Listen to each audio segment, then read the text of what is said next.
Hello YouTube. One subscriber asked me what is the difference between Paphiopedilum and Phragmipedium. I will make a video about what I know, what is the difference between paph or frag, and what is better in our environment. I put 8 orchids on the table. On the right side you can see 4 paphs, and on the left side phrags.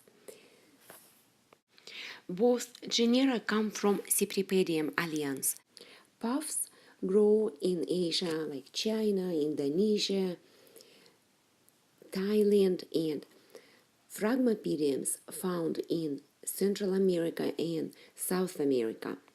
Also, Cypripedium grow here in North America, grows in Europe, grows in Siberia, where I'm from.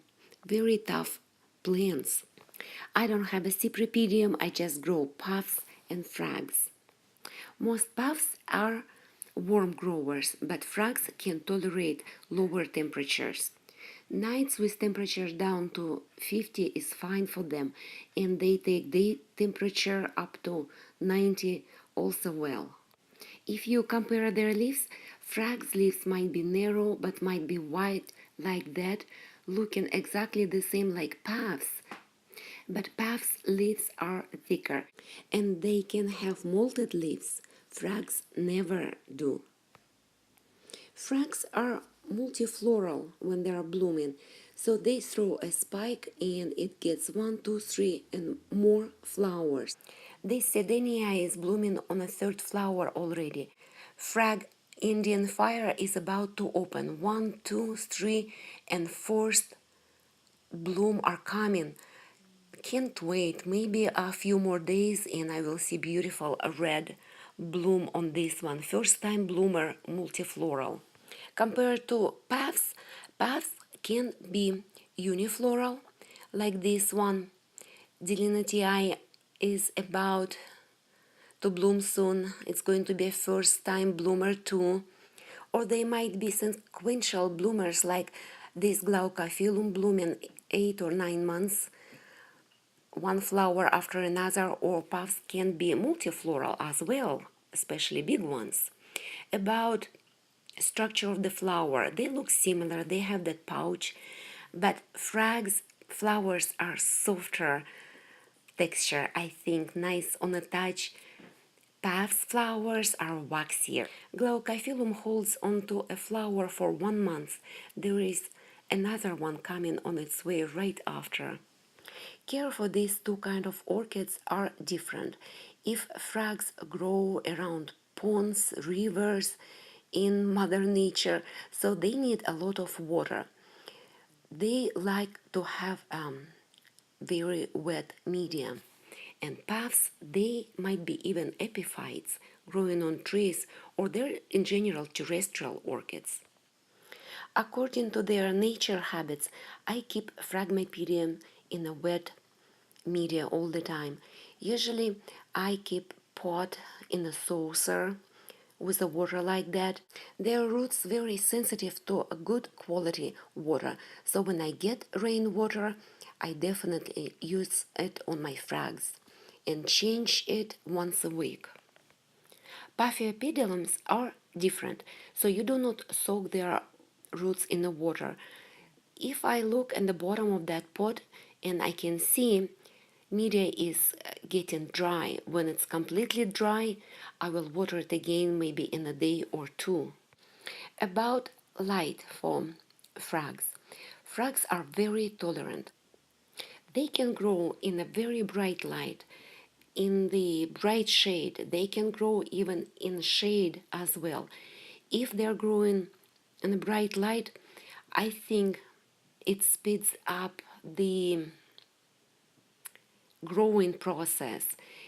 I grow them in Cattleya light, and I always know leaves are not going to be burned because I get good air circulation. So leaves look like very bright green, not that dark.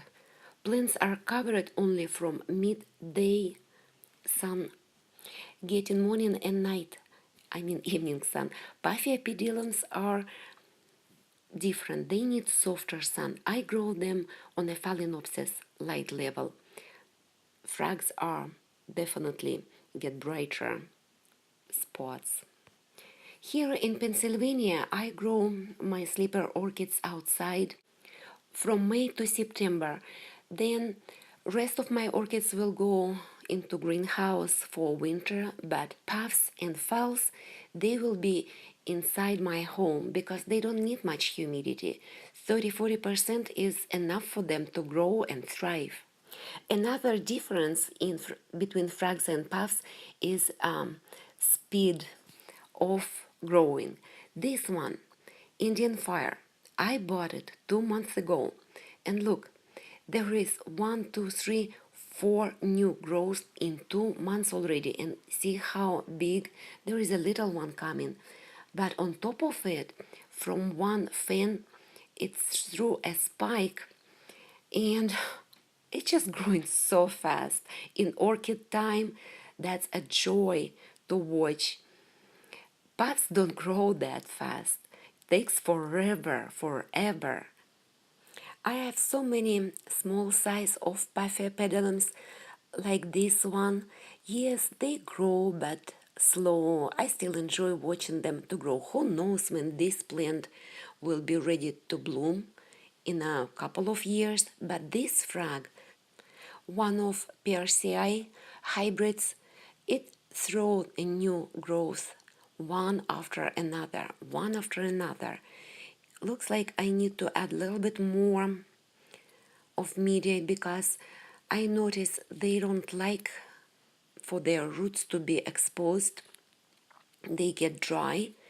And this one, Slimy Eye, also blooming and getting new growth at the same time. And it's noticeable. Actually, on this one I noticed a spike coming out. Yes, it is.